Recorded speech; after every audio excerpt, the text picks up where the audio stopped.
Suppose I have a problem in which I've got a double slit situation. I've got a double slit, and my spacing between the slits is, so that's D, and the slit spacing is A, okay, just to keep them differentiated. If I have a condition where D is equal to 3 times A, so it's 3 times as big, then what would the pattern on the screen look like over here? What would it look like? So we'll draw our screen over here, knowing that it's a bunch of rays going across, but we're going to just do the math in the middle and then draw that pattern what it should be. We'll have this being our center line. Okay, so what's it going to look like? The idea is we know that there's going to be equally spaced bright fringes due to the double slit, but they're going to be restricted within the intensity envelope caused by the single slit. And our goal is to see how do the two align. Where does the single slit envelope restrict the double slit? Okay, so to do so, we recognize that we have this relationship. I'm going to write it down just like I did on the previous video. Y sub m equals ml lambda over d. Okay. Now I'm going to go ahead, since I'm trying to actually do a computation relating the single slit and the double slit, I'm going to write another equation. So my variables are relating to the double slit, or the single slit. Right, y sub p equals pl lambda over a. Okay, now mathematically they're the same thing. That's just integers, 0 through infinity. That's just integers 0 through infinity. D is a distance. In this case, it's the distance between the slits. Okay, and A is a distance. That's not a very good A there. A is a distance, but it's the distance across the slit, or the slit width. Okay, I've used the same model, but I've applied it to two different physical situations. All right. So now the thing I do know is that D equals 3A. Okay, D equals 3A. And so first of all, I could put that in and then try and relate these two, but I wanted to kind of qualitatively get a guess about where I'm going with this problem. I already know D is bigger than A, and since D is bigger than A, then the slit, or the fringe spacing, the bright spots spacing, ought to be smaller than for the single slit envelope. So I should have multiple peaks within the single bright spot central maximum.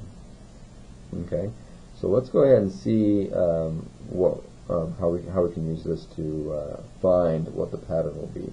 So let's go ahead and plug D equals 3A into here. So I'm going to say, I'm going to write ml lambda, so coming down here, over 3A.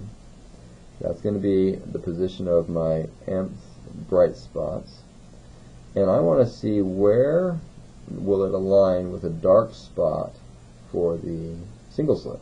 So I'm going to equate this to some p-value, pl lambda over A. So my question is, which bright fringe, that's the m value, the first, second, third bright fringe, is going to be canceled out by a dark fringe, that's the p-value, from the single slit.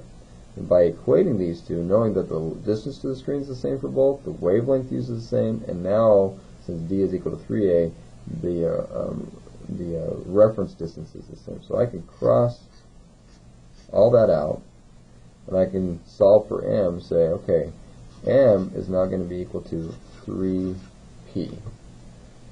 Okay? So, when P is 1, then M is going to be 3. So the third bright spot for the two-slit interference is going to be canceled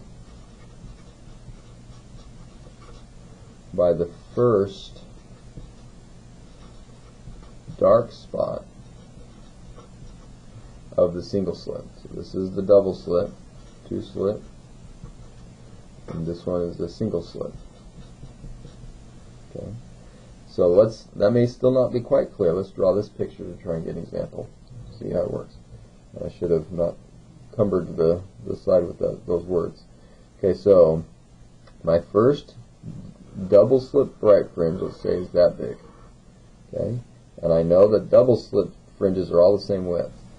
Okay, so when I'm going across, I'm going to have, there's a dark, let's say the bright is right there, and then my next bright one will be right there, and my next bright one will be right there. All equally spaced. Those are supposed to be, at least, equally spaced up. Okay, and I do the same thing down.